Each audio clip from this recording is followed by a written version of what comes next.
Chapter 8. There is death as well as life.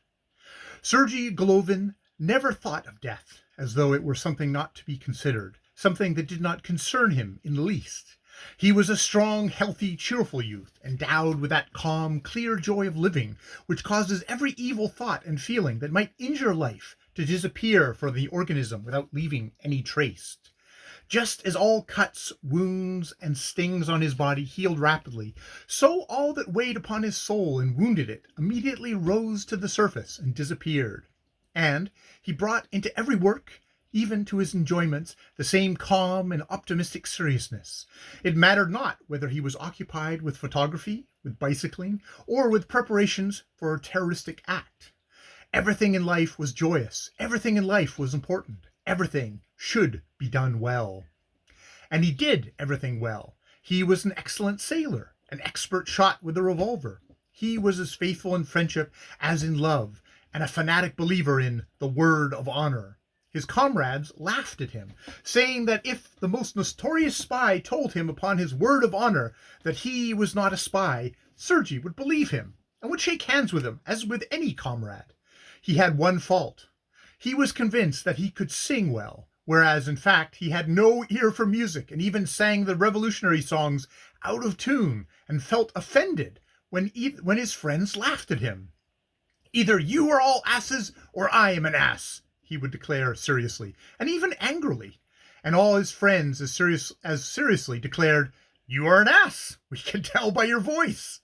But, as is sometimes the cause with good people, he was perhaps liked more for this little foible than for his good qualities.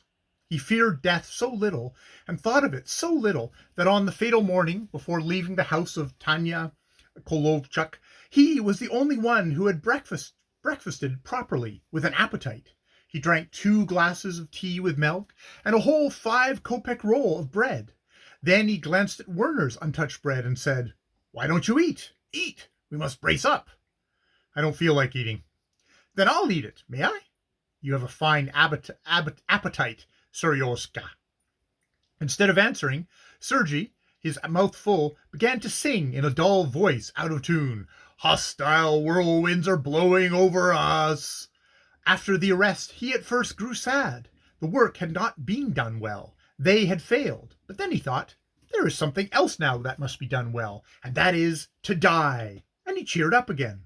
And, however strange it may seem, beginning with the second morning in the fortress, he commenced devoting himself to gymnastics according to the usual rational system of a certain German named Muller, which absorbed his interest. He undressed himself completely, and, to the alarm and astonishment of the guard who watched him, he carefully went through all the prescribed 18 exercises.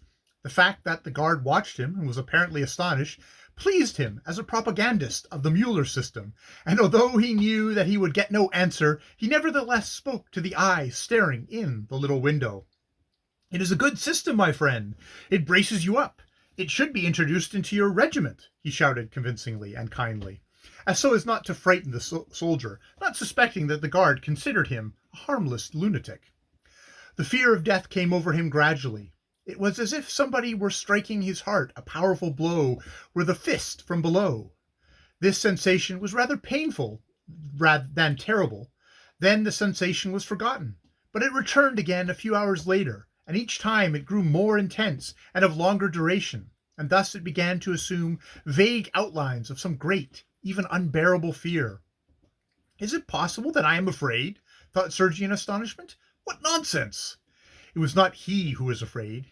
It was his young, sound, strong body, which could not be deceived either by the exercises prescribed by the Muller system or by the cold rub-downs. On the contrary, the stronger and the fresher his body became after the cold water, the keener and the more unbearable became the sensations of his recurrent fear. And just as those moments when, during his freedom, he had felt a special influx of the joy and power of life, in the morning after he slept soundly and gone through his physical exercises, now there appeared this deadening fear which was so foreign to his nature. He noticed this and thought, "It is foolish, Sergei. To die more easily, you should weaken the body, not strengthen it. It is foolish." So he dropped his gymnastics and rub-downs. To the soldier he shouted, as if to explain and justify himself, "Never mind that I have stopped. It is a good thing, my friend, but not for those who are to be hanged, but it's very good for all others. And, indeed, he began to feel somewhat better. He tried also to eat less, so as to grow still weaker. But notwithstanding the lack of pure air and exercise, his appetite was very good. It was difficult for him to control it, and he ate everything that was brought to him. Then he began to manage differently. Before starting to eat, he would pour out half into a pail, and this seemed to work. A dull drowsiness and faintness came over him. "I'll show you what I can do," he threatened his body, and at the same time, sadly, yet tenderly, he felt his flabby, softened muscles with his hand.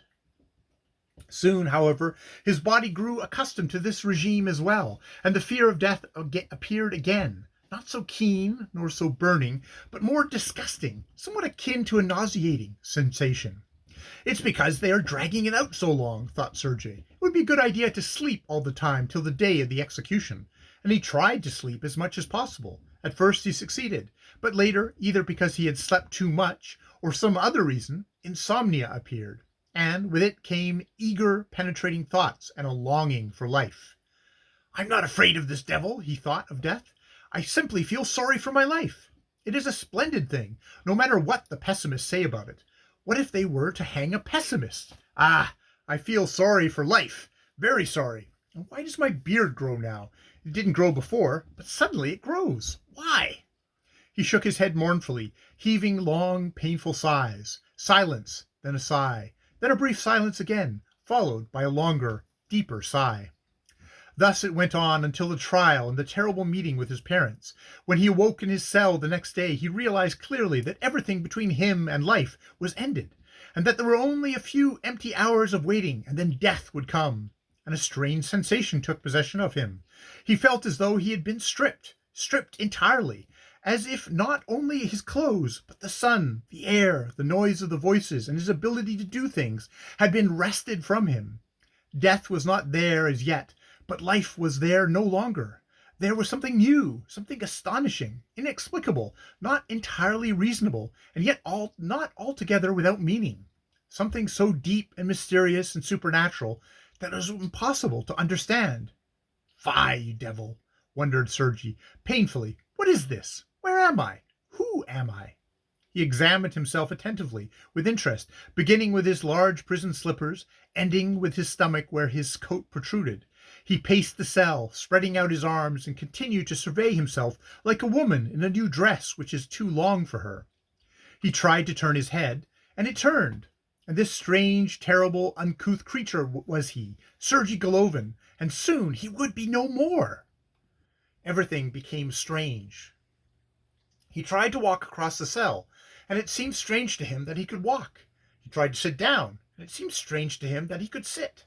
He tried to drink some water, and it seemed strange to him that he could drink, and that he could swallow, that he could hold the cup, that he had fingers, and that those fingers were trembling. He choked, began to cough, and while coughing thought, "How strange it is that I am coughing." "Am I losing my reason?" thought Sergei, growing cold. "Am I coming to that too? The devil take them!" He rubbed his forehead with his hand, and this also seemed strange to him. And then he remained breathless, motionless, petrified for hours, suppressing every thought, all loud breathing, all motion, for every thought seemed to him but madness, every motion madness. Time was no more. It appeared transformed into space, airless and transparent, into an enormous square upon which all were there, the earth and life and people. He saw all that at one glance, all to the very end, to the mysterious abyss, death. And he was tortured not by the fact that death was visible, but that both life and death were visible at the same time. The curtain which through eternity was hidden, the mystery of life and the mystery of death was pushed aside by a sacrilegious hand, and the mysteries ceased to be mysteries, yet they remained incomprehensible, like the truth written in a foreign tongue. There were no conceptions in his human mind, no words in his human language that could define what he saw. And the words, "I am afraid," were uttered by him only because there were no other words, because no other conceptions existed, nor could other conceptions exist which would grasp this new, unhuman condition. Thus would it be with a man if, while remaining within the bounds of human reason, experience, and feelings, he were suddenly to see God himself. He would see him, but he would not understand, and even though he knew it was God, and he would tremble with inconceivable sufferings of incomprehension. "There is Mueller for you," he suddenly uttered loudly, with extreme conviction, and shook his head, and with that unexpected break in his feelings, of which the human soul is so capable, he laughed heartily and cheerfully. "Oh, Mueller, my dear Mueller, oh, you splendid German! After all, you were right, Mueller, and I am an ass." He paced the cell quickly several times, and to the great astonishment of the soldiers who were watching him through the peephole, he quickly undressed himself and cheerfully went through all the 18 exercises with the greatest care. He stretched and expanded his young, somewhat emaciated body, sat down for a moment, drew deep breaths of air and exhaled it, stood up on tiptoe, stretched his arms and his feet, and after each exercise he announced with satisfaction, "That's it! That's the real way, Mueller." His cheeks flushed, drops of warm, pleasant perspiration came from the pores of his body, and his heart beat soundly and evenly. "The fact is, Mueller," philosophized Sergei, expanding his chest so that his ribs under his thin, tight skin were outlined clearly, "the fact is that there is a 19th exercise, to hang by the neck, motionless. That is called execution. Do you understand, Mueller? They take a live man, let us say Sergei Golovin, they swaddle him as a doll, and they hang him by the neck until he is dead. It is a foolish exercise, Mueller, but it can't be helped. We have to do it." He bent over on the right side and repeated, "We have to do it, Mueller." End of chapter 8.